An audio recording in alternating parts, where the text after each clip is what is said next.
ហើយបើកម្មនឹងវាមានត្រូវឲ្យផលដែលអ្នកត្រូវទទួលបានអាយុប៉ុណ្ណឹងអ្នកមិនអាចប្រារព្ធពិធីបែបណាដើម្បីតអាយុតម្លើងអាយុបានឡើយប៉ុន្តែ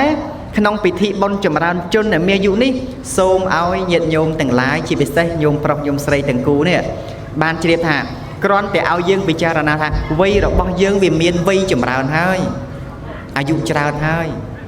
60ឆ្នាំជាង70ឆ្នាំអីហើយវាគិតថា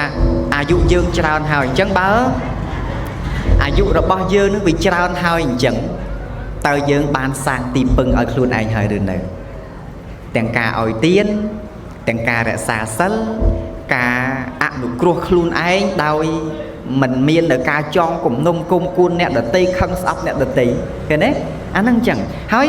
នៅក្នុងពុទ្ធសាសនានេះព្រះអង្គសម្ដែងថាដែលនាំឲ្យមានអាយុច្រើនហ្នឹងយើងសិក្សាមើលទៅឃើញមានហេតុពីរប្រការហេតុពីអតីតមួយនិងហេតុក្នុងបច្ចុប្បន្ននេះមួយហេតុពីអតីតដែលអាត្មាលើកឡើងនៅក្នុងចូលកម្មវិភាំងកសុទ្ធបេដកលេខ28ហ្នឹងព្រះអង្គសម្ដែងអំពីអានិសង្ឃឬផលដែលកើតចេញពីការវាចាកការសម្លាប់សត្វនឹងជាអតីតកម្ម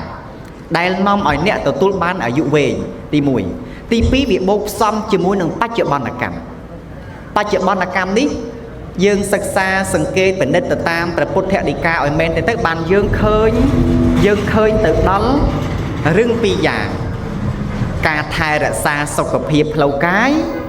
ការថែរក្សាសុខភាពផ្លូវចិត្ត